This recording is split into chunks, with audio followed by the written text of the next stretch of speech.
Very first night that I was out in the open in a park, I did not sleep. It was very scary. I did not feel safe. I spent 2 years homeless. I had one little blanket and it was on the cement and my hips hurt so bad in the morning I couldn't even hardly walk it. I was crying. I stopped reaching out to anybody. I isolated myself in my car. I lost everything in a matter of a few months. There was more people that didn't want to do anything for me than there was that did. I recently lost a medical job, and I had already lost my place, so I didn't have anywhere to go. I spent about a week and a half on the streets.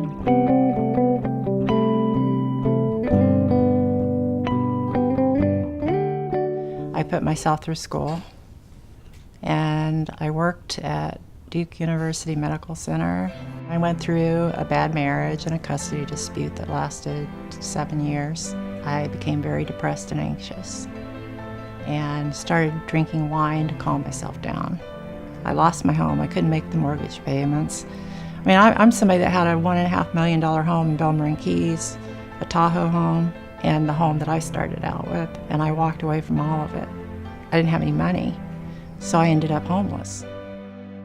I have a big heart. A lot of people took advantage of that, which led me to where, how did I get myself into this situation? A series of events of a sexual assault, actually. I knew that that was not a healthy situation.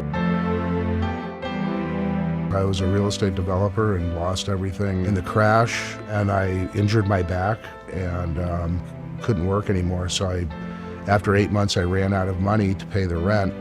Fortunately, I had a decent car that I could sleep in pretty well, but it's a very humbling experience. You don't feel good about yourself. This is the first time I've actually ever been homeless.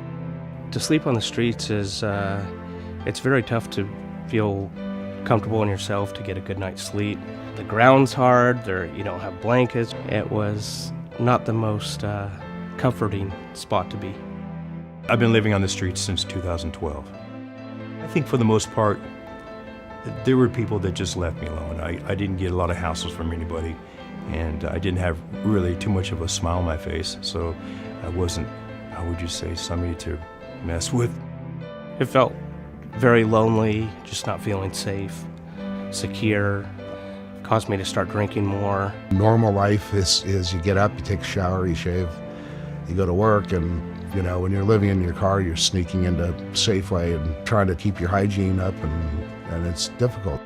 I just can't explain the stress and paranoia, and when you're a woman on the street, I try to find the other ones to hang out with too, because we're safer together. It was very much fear the whole night. I could not rest, not even for a second. The Redwood Gospel Mission, by the grace and power of Jesus Christ, mobilizes the community to minister to the needy so that lives can be transformed. We've come to recognize that the Bible tells us to be hospitable as we're reaching out to people and working to meet their needs. And one of the ways we do that is to refer to the people who come to us as our guests. And so the things that we do, we call guest services. We refer to the women and children who stay with us as guests because we're providing a home for them and a service for them. And I think the word homeless has a lot of negative connotations with it, and it's kind of a label that people put on other people without really taking the time to get to know them as individuals. So the women and children that we serve here really are our guests because we care about them and we get to know them on a personal level. Guest services here encompasses a lot of different ways of serving people. We provide short-term emergency shelter in a number of locations. We provide meals to people.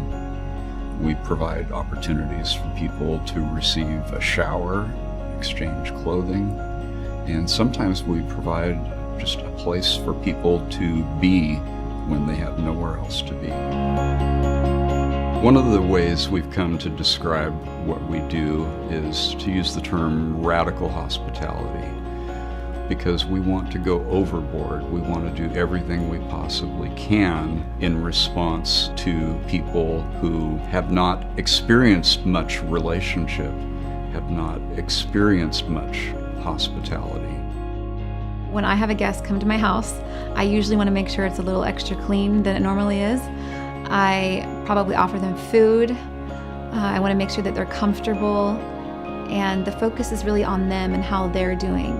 So in the same way, we want the people who stay with us to feel like guests, so that they have a place of honor here when we go above and beyond whenever we can, so that they feel comfortable. Staying here at the mission has been a wonderful experience. The friends and the staff have gone above and beyond to help not just myself, but anyone. I knew that I would feel safe and comfortable here, and they took me in and gave me a bed right away because of my medical situation, and they are just great, and they're helping me move on from here. It felt like a gift from God. I had a roof over my head, and I had blankets and a bed to sleep in, and I would have to say it was the best sleep I've had in a long time. Staying at the mission was, saved my life, basically. I mean, really. I mean, if it wasn't for the mission, I don't know where to turn. I mean, I didn't know where else to go but to come here. It's a place to become human again. Having to shower, having a bed to sleep in, a comfortable bed. I mean, you have a roof over your head. You have meals. The guys here are great. They're like having extended family. I got here and it was like Christmas, and I was hurting so bad that I could barely crawl up on the top bunk, but I was so happy. I never had like such a happy Christmas. I was like, wow. And that made me fall in love with this place. The mission has done nothing but open their doors for me and allow me to get back on my feet and to get going again. My basic mission at the mission for myself is to help other people. I really, really have to give back, because